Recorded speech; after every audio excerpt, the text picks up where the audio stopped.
lá nos capítulos 13 e 14 de Gênesis. Tem absolutamente de tudo aqui. Riqueza imensa, uma guerra internacional gigante e, no olho do furacão, uma missão de resgate que é puro suco de tensão e estratégia. Bom, vamos direto ao ponto. Como é que uma briga de família, uma disputa local por um pedaço de pasto, acaba virando a primeira guerra registrada ali na região?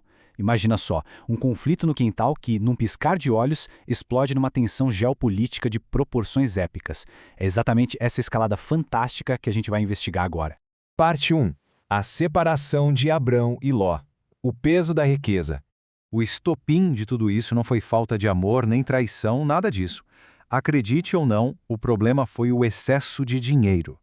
O texto detalha que eles tinham gado, rebanhos gigantescos, muita prata, ouro, tendas e mais tendas. Era tanta coisa, mas tanta coisa, que a terra simplesmente não dava conta de sustentar os dois grupos vivendo juntos.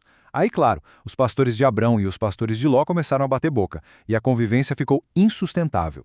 E aqui que a coisa fica super interessante. Para evitar a dor de cabeça, Abrão, de forma bem nobre, deixa Ló escolher primeiro. O contraste entre as duas escolhas é brutal. Ló bate o olho no que era visualmente incrível, a Campina do Jordão. Parecia um paraíso super bem regado. E ele vai se mudando para lá, na direção de Sodoma. O detalhe é que o próprio texto já dá o spoiler, de que o pessoal de Sodoma não era a flor que se cheire. Enquanto isso, Abrão aceita a terra de Canaã, focando na paz e na estabilidade, mesmo que não fosse o território mais chamativo. Parte 2. A promessa de Deus. Olhando para todas as direções. Sabe o que acontece logo depois que Ló vira as costas e vai para o oásis dele? O cenário muda completamente. Deus chama Abrão e entrega uma promessa de cair o queixo. Ele manda Abrão olhar para o norte, para o sul, para o leste e para o oeste e promete que a descendência dele seria como o pó da terra. Tenta contar o pó da terra. Impossível, né? É um legado incalculável que chega bem na hora em que ele tinha acabado de abrir mão, de forma super pacífica, da melhor fatia do território. Avançando para a parte 3, a Guerra dos 9 Reis, rebelião no Vale de Sidim.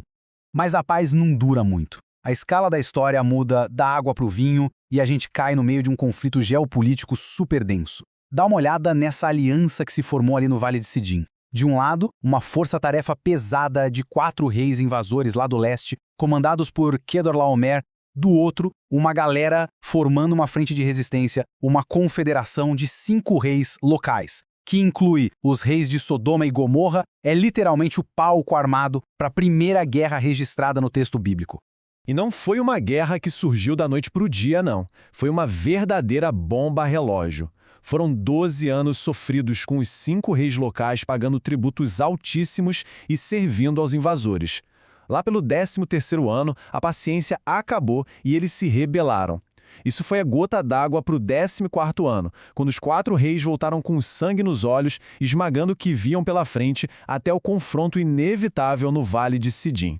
O embate foi um vexame total para os reis locais. O Vale de Sidim era lotado de poços de betume, que é tipo um piche bem pegajoso. No desespero da fuga, os reis de Sodoma e Gomorra literalmente afundaram ali. Derrota completa. Os invasores passaram rodo em tudo. E aí vem a reviravolta que ninguém esperava. Ló, que tinha escolhido as campinas férteis e acabou indo parar em Sodoma, é levado como prisioneiro de guerra e raspam tudo que ele tinha. Chegamos na parte 4, o resgate de Ló, a missão tática de Abrão. O caos estava feito, até que um sobrevivente consegue escapar e corre para avisar Abrão do sequestro. A reação do Abrão é imediata. Sem enrolação, sem política demorada, ele parte para a ação. E o que choca é este número, 318. 118 o quê? Criados treinados, nascidos na casa dele. Ele mobiliza essa equipe minúscula contra uma aliança de 4 exércitos que tinham acabado de varrer a região. Estatisticamente falando, era uma missão impossível. Mas isso ilustra perfeitamente a genialidade tática do Abrão. Ele não avança feito um maluco para um ataque frontal no claro. Ele faz tudo metodicamente. Arma o pessoal, persegue a coalizão inimiga até Dan, e aí vem o golpe de mestre. Ele divide as forças, no escuro da noite, pega todo mundo de surpresa. Provavelmente quando os invasores já estavam relaxados celebrando a vitória, a tática cirúrgica funciona e os 318 caras botam o exército gigante para correr até roubar. O resultado dessa loucura? Sucesso absoluto. A missão bateu 100% dos objetivos. Abrão volta trazendo o sobrinho são e salvo. Mas não só ele. A equipe resgatou absolutamente todos os bens saqueados de Sodoma e trouxe em segurança as mulheres e todo o povo que estava sendo arrastado como escravo. Uma vitória fenomenal. Parte 5. O encontro com Melquisedeque. 2 propostas, 2 escolhas bem diferentes. Na viagem de volta, com a adrenalina já baixando no Vale do Rei, Abrão é recebido por 2 líderes com abordagens completamente opostas. O primeiro é uma das figuras mais fascinantes da antiguidade, Melquisedeque. O cara era rei de Salém, que quer dizer paz, e ao mesmo tempo sacerdote do Deus Altíssimo, uma função dupla raríssima. E ele recebe Abrão não com armas, mas com pão e vinho, num gesto belíssimo de comunhão e hospitalidade.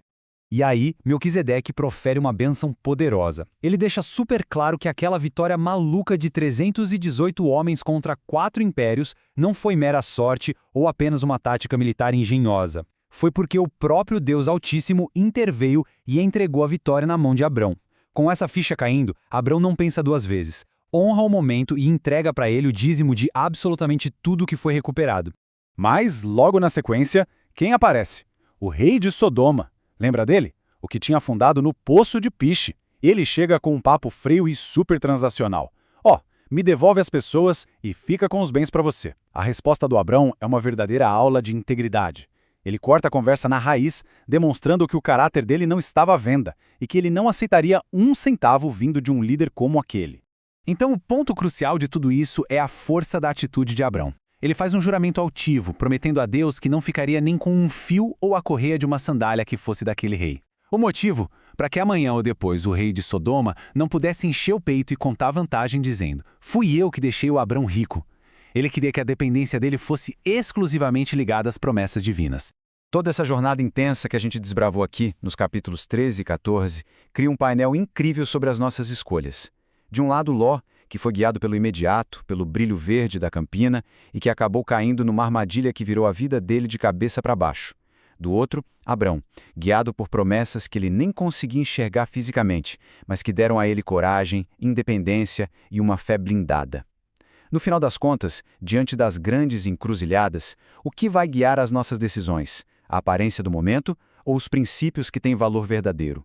Fica a reflexão. Pessoal, encerramos nossa exploração por aqui. Espero que tenha sido enriquecedor para todo mundo. Até a próxima!